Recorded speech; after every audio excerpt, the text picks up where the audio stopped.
Hello everybody, let's talk about section 7.1 and the start of a new marking period here when we're talking about introductions to rational functions, which is chapter 7, section 1.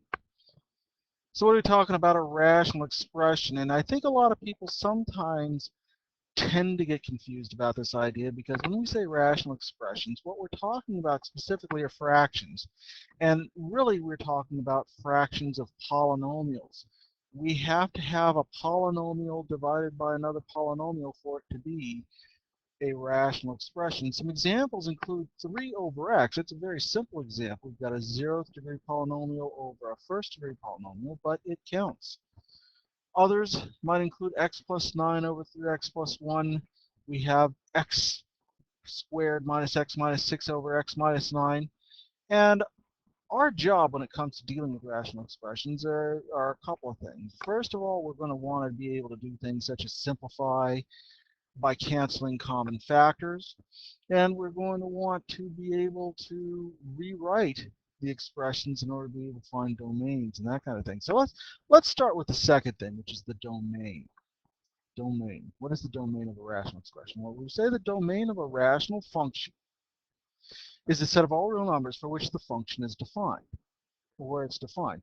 When we talk about a number being defined, there's only a couple of ways that we know to make a number not defined, at least over the set of real numbers. We could take the square root of a negative, or we can divide by 0. And that's our main concern right here. We don't want to have a number that has a 0 in the denominator. So that right there is the key. How do we make sure that we get that? Well, let's check it out.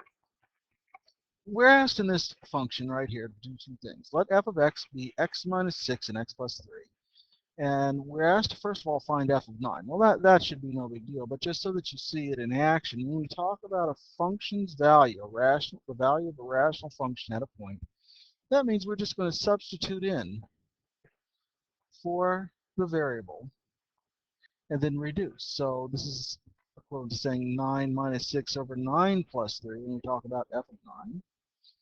And we reduce, so 9 minus 6 is 3, 9 plus 3 will be 12, and when we reduce that, we should always reduce to, as much as possible, 1/4 here for this fraction. So f of 9 is equal to 1/4. All right, so that's the first part. What's the second part? Finding the domain. Well, to find the domain, we need to make sure,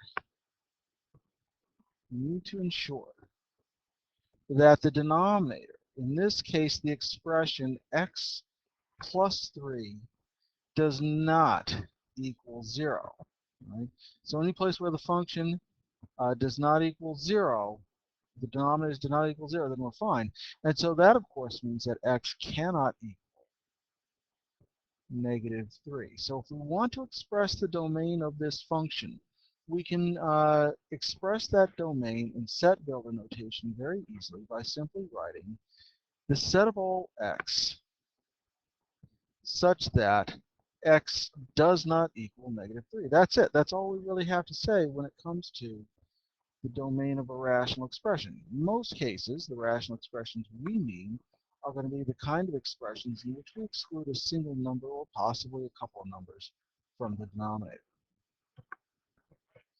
Let's take another look at another domain type of function. This one looks a bit more complicated, but don't get freaked out. The only thing we're being asked to find here is if we're asked to find the domain, we're really being asked to find where the expression in the denominator is equal to 0.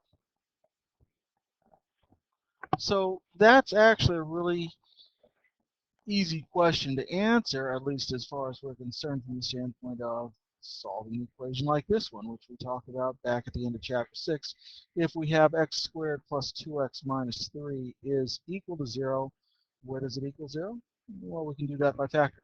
Let's factor.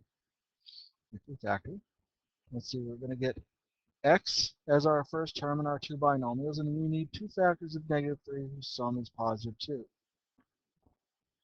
You guessed it, that would have to be +3 and -1. So we take each of these factors and set them equal to 0 individually. X plus 3, and that's at x equals -3, of course. And if x minus 1 is equal to 0, then x equals 1 is a solution of that equation. So our domain must exclude these numbers.